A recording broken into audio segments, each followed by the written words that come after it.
राम राम सलाम सत श्री अकाल। प्यारे बच्चों, लास्ट क्लास में हम लोग पॉपुलेशन इंटरेक्शन का कॉमेंसलिज्म पढ़े थे। पॉपुलेशन इंटरेक्शन का पॉपुलेशन इंटरेक्शन इकोलॉजी का एक टॉपिक है। इसके कई तरह के पॉपुलेशन इंटरेक्शन होते हैं। लास्ट लेक्चर में बता दिया था। कमेंसलिज्म होते हैं, म्यूचुअलिज्म होते हैं, पैरासाइटिज्म होते हैं, कंपटीशन होता है। हम एक एक करके सबको पढ़ेंगे क्लास 12 के अकॉर्डिंग एंड नीट के अकॉर्डिंग। पॉपुलेशन इंटरेक्शन में आज का जो अपना टॉपिक है बच्चों, वो है पैरासाइटिज्म। बहुत कॉमन एग्जांपल इसका आपको मिलेगा और पैरासाइटिज्म आप डे टू डे लाइफ में देखते रहेंगे। एक्चुअली अगर हम बात करें पैरासाइटिज्म की, तो ये एक तरह का निगेटिव इंटरेक्शन है। इनफैक्ट अगर कोई ए ऑर्गेनिज्म है और कोई बी ऑर्गेनिज्म है, तो ए को फायदा है तो बी को इससे, दोनों का ऐसा रिलेशन जिसमें ए को फायदा होगा और बी को नुकसान होगा। That's why it is called negative interaction. समझते हैं इसको कि एक्चुअली अगर इसको डिफाइन करें तो parasitism is a kind of negative interaction in which one organism depends on another organism or host for their survival and also for shelter and for survival. यानी it is a kind of, अगर इसको define करें तो it is a kind of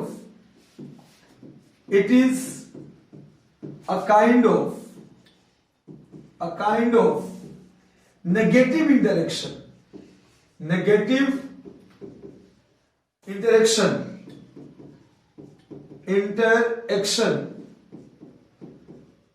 between two organisms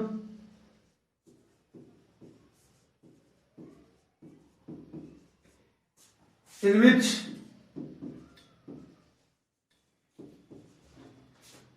parasite, जिसको फायदा होता है, parasite depends on host for their survival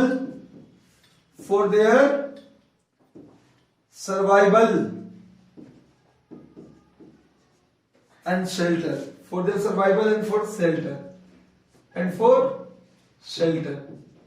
मतलब एक ऑर्गेनिज्म जिसको फायदा हो रहा है, अगर हम इसको पैरासाइट कहेंगे, पैरासाइट ये किसी न किसी तरह बी पे डिपेंड होता है सर्वाइवल के लिए, सर्वाइवल प्लस शेल्टर।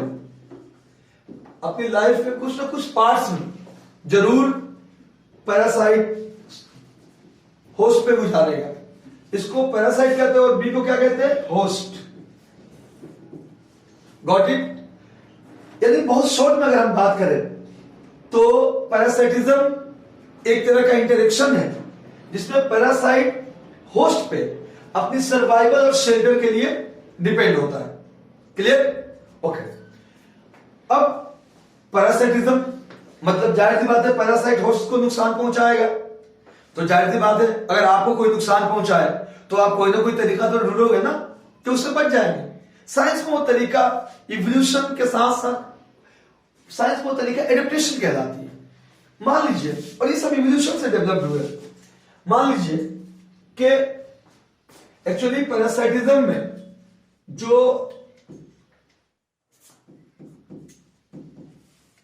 पैरासाइट होते हैं वो अपने आप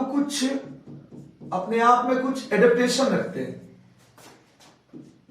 भाई किसी के यहां आपको जीना है, किसी को नुकसान पहुंचा के रहना है उसके बॉडी पे, तो एडेप्टेशन तो करना पड़ेगा क्योंकि होस्ट तो निकालने की कोशिश करेगी आपको। क्या एडेप्टेशन करते हैं पैरासाइट होस्ट में रहने के लिए? पहला तो दे डेवलप सक्कर्स डेवलप कर लेते हैं ताकि पैरासाइट से खूब अटैच रहे। एक सिंपल सा एग्जांपल ले, वैसे आगे आएगा ही, लाइस, जू गांव में देखे होंगे, या मम्मी लोग अक्सर पसंद करती है अपने बच्चों का जू निकालना। जब वो जू निकालती है, बचपन में मम्मी भी निकाला करती थी हमारी, तो जब वो निकालती है कभी तो आप देखिएगा कि जू को बड़ी जोर से खींच के निकाला जाता है। अगर कोई यहाँ पे इंसेक्ट बैठ जाए आप तुरंत हटा देंगे, वो हट जाएगा, लेकिन जू को निकालने में बहुत पेन होता है। कभी सर में आप इसको फील कीजिए, तो क्योंकि वो जू पूरा सक्कर से चिपकी होती है होस्ट से, हम होस्ट हुए उस जू के। खैर, तो पहला तो इनमें एडेप्टेशन ये होता है कि सक्कर्स होते हैं। नंबर 2, रेडीमेड फूड मिल जाता है भाई पैरासाइट को होस्ट से, तो क्या जरूरत है डाइजेस्टिव सिस्टम डेवलप करने की? जब चीजें रेडीमेड मिल जा रही है, no need to develop digestive system. तो ये एकदम इनका loss of digestive system, loss of digestive system. तो बच्चे ये दूसरा एडेप्टेशन है। और तीसरा, जाहिर सी बात है, यहां लिखते हैं तीसरा एडेप्टेशन। जाहिर सी बात है, आप किसी को नुकसान पहुंचा रहे हो, होस्ट में आप हो, तो होस्ट तो मारने की कोशिश करेगा। तो रिप्रोडक्टिव कैपेबिलिटी इनकी बहुत ज्यादा होती है। तो तीसरा एडेप्टेशन होता है हाई रिप्रोडक्टिव कैपेबिलिटी।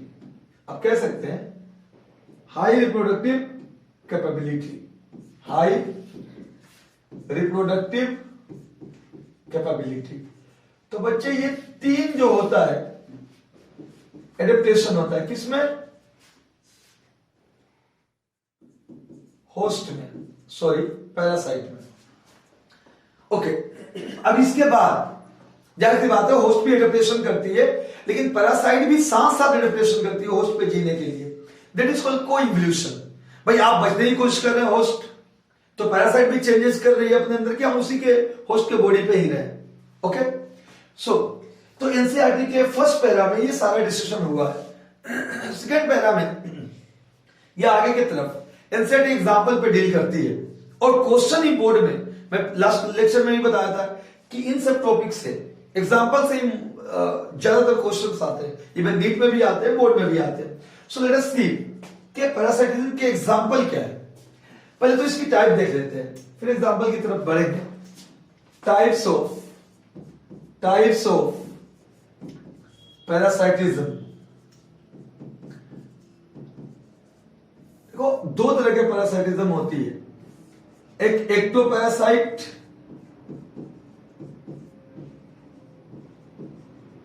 और एक एंडोपैरासाइट। एंडोपैरासाइट नाम से ही जाहिर है, एक्टो का मतलब ही होता है आउटसाइड, एंडो का मतलब होता है इनसाइड, इसका मतलब ही होता है इनसाइड, और इसका मतलब होता है आउटसाइड। सो लेट अस सी, ऐसा पैरासाइट जो अपने होस्ट के बाहर, मतलब बॉडी के बाहर अटैच हो और शेल्टर करता हो, सर्वाइवल के लिए फूड लेता हो, सच kind of parasite is called ectoparasite. सोचो एग्जांपल क्या होगा? अंजलि सोचिए आप एग्जांपल क्या होगा? तो लेट अस सी, यस, तो हम एग्जांपल की बात करेंगे अगर, तो सबसे बड़ा एग्जांपल एक्टोपैरासाइट का लाइस। ये पैरासाइट है, और होस्ट कौन है भाई? ह्यूमन बीइंग, इंसान में है ना।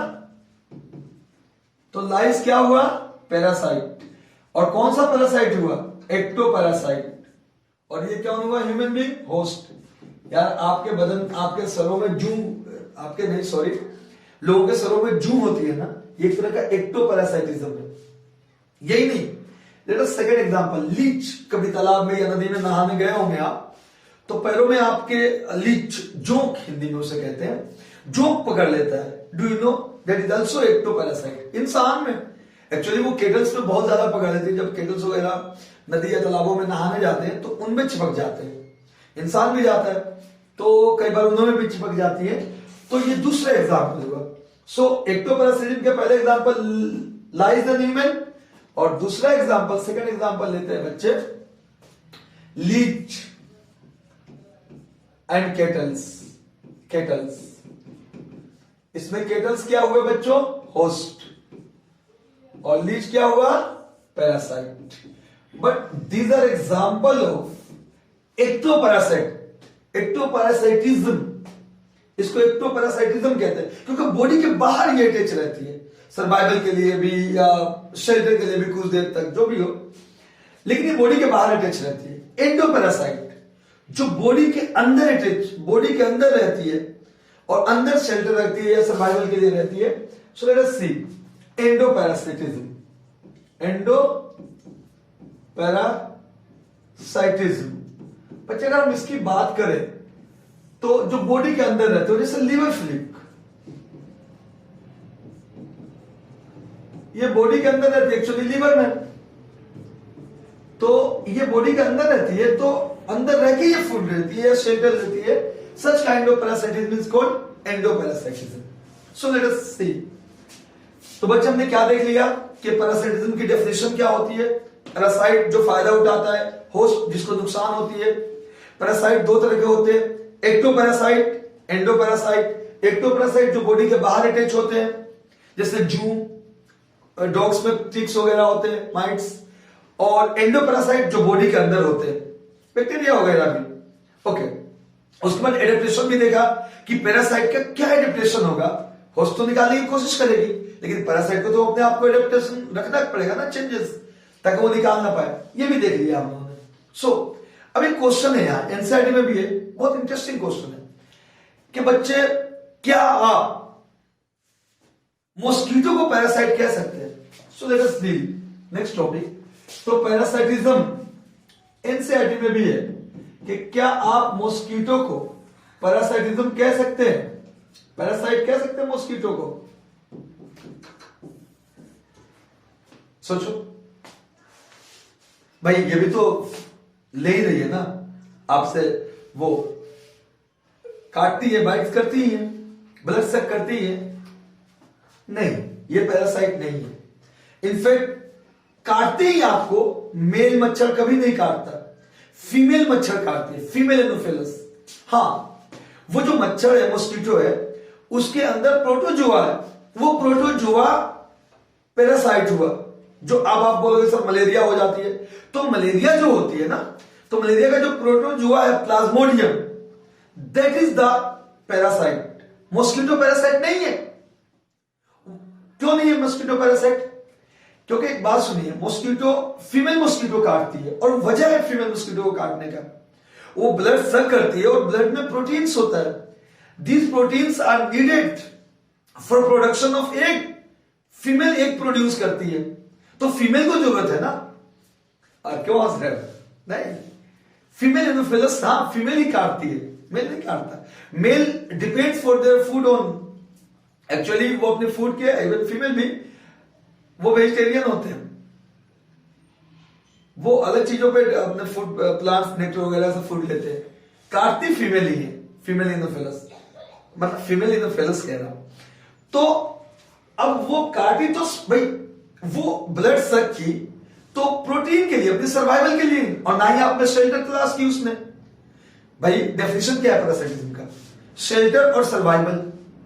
मॉस्किटो ना आपसे सर्वाइवल के लिए है, अगर वो नहीं लेगी, आपका ब्लड सक नहीं करेगी, तो एक प्रोडक्शन में प्रॉब्लम होगी, सर्वाइवल में कोई फर्क नहीं पड़ेगा। और साथ साथ मॉस्किटो शेल्टर भी नहीं है आपकी बॉडी उसके लिए। So mosquito is not a parasite. However, वो जिस बीमारी को ट्रांसमिट कर रही है, प्रोटोजोआ को, वो पैरासाइट है। मॉस्किटो तो एक वेक्टर है उस पैरासाइट को आपकी बॉडी तक पहुंचाने के लिए। क्लियर? It means what? कि मॉस्किटो आपकी ब्लड को सक करती है। पहली बात तो फीमेल ही सक करती है, और फीमेल इसलिए सक करती है कि उसे जरूरत है अपने एग प्रोडक्शन के लिए। यार अगर सर्वाइवल के लिए जरूरत होती तो मेल मॉस्किटो भी तो आपसे सक करता ब्लड, फीमेल ही क्यों सक करती है? फीमेल एनोफिलस सक करने की वजह यही है कि उसे एग प्रोडक्शन में आपकी प्रोटीन की जरूरत पड़ती है। सो आप ये समझ गए? एग्जांपल्स भी है, देखते हैं कुछ एग्जांपल्स को एनसीईआरटी में। एनसीईआरटी ने एक एग्जांपल रखा है आपके यहां, कस्कूटा, कस्कूटा एंड हेल्स प्लांट एंड हेल्स प्लांट। ये भी एक तरह का, आपको मैं बता दूं, पैरासाइटिज्म का एग्जांपल है। ये जो कस्कूटा है, कोर्स ऑफ टाइम कस्कूटा ने अपनी क्लोरोफिल लॉस कर चुकी है, अब can't prepare their food with the help of photosynthesis, so they take food from the health plant। तो इसको तो फायदा हो गया और हेल्थ प्लांट को नुकसान हो गया। a kind of parasitism. Now, इसके बाद अब हम बात करेंगे अगला पैरासाइटिज्म के, एनसीईआरटी ने इसको भी डिस्कस किया है, brood parasitism. Interesting, brood parasitism. एक बात तो आप बच्चों आपको पहले से ही पता है कि पैरासाइटिज्म में एक को फायदा होता है और एक को नुकसान होता है.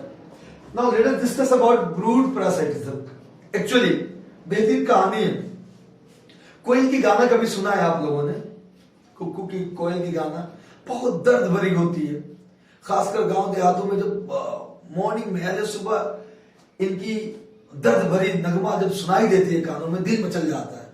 जानते हो दोस्तों, it is fact beyond the science. जो कुक्कू होती है ना, ये अपनी जिंदगी बड़ी तकलीफ में गुजारती है. एक्चुअली क्या होता है, पैरासाइटिज्म क्या होता है? कुक्कू को कभी नेस्ट नहीं बनाती अपनी जिंदगी में, घोंसला नहीं बनाती. कुक्कू अपना एग कौवों के नेस्ट में डाल देती है, क्रो नेस्ट में.